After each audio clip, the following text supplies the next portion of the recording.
Ուրեմն ձեր որոշմամբ եւ ձեր պահանջներին տեղի տվեցի ու որոշեցինք գալ եւ մեր պահանջները այստեղ ներկայացնել եւ հնչեցնել, որոնք հետեւյալն են՝ ապօրինի վարկային պահանջների չեղարկում եւ քաղաքացիների հաշիվներից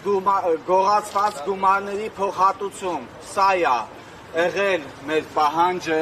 եւ բանկերից,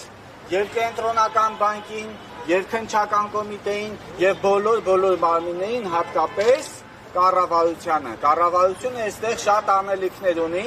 եւ եթե մենք հավաքվել ենք այստեղ, սպասում ենք պատասխանի, սպասում ենք արձագանքի, սպասում ենք տեսնենք ով է մեզ ընդունելու, ով է մեր հետ մեր մտահոգությունները կիսելու եւ ինչ մոտեցումներ է լինելու վերը նշված ապօրինությունները եւ երկրում տեղի ունեցող քալանն ու հանցագործությունները կանխելու հարցում։ Եկեք սպասենք, տեսնենք ով է ընդունելու։ Այո։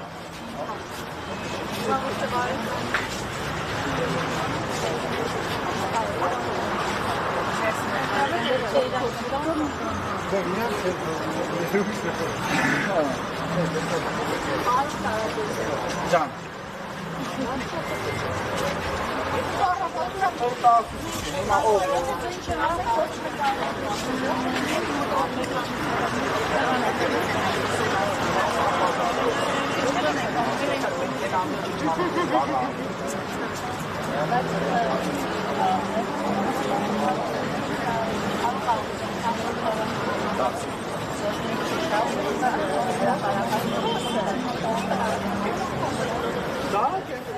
Կենտրոնական բանկը իր չափով խախտել է, ինքը օրենքի փոխել։ Ինքը ընդվզել է բանկերի հետ միասին պետության դեմ, կենտրոնական բանկը պետության դեմ ընդվզել է։ Այս գործողությունը Կենտրոնական բանկից անընդհատ ունեցել են հանդիպումներ, կուլտուրական ժպիտներ, ցավակցանքներ, բայց ըստ էության գործողություն չկա։ Մարդիկ չեն տիրապետում իրավիճակին։ Պետք է հարգել իրավիճակը։ Հանցագործությունը, գողությունը եւ թալան։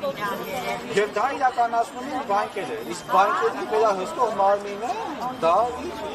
օրենսդրական պարտականությունն է բանկերին վերահսկել եւ բերել բանկերին օրենքի դաշտ։ Եթե ինքը դա չի անում, նշանակում է միանում է բանկային տերորին։ Սա բանկային տերոր է, սա բանկային բռնություններ է։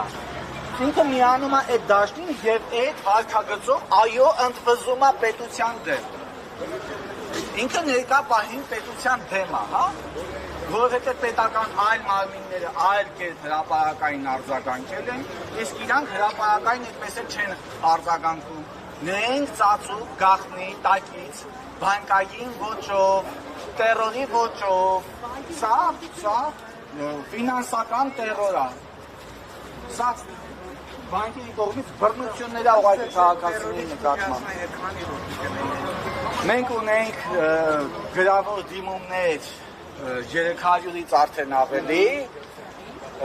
Ես կարող եմ ներկայացնել եւ խոսալ միայն ու միայն այդ քաղաքացիների մասով։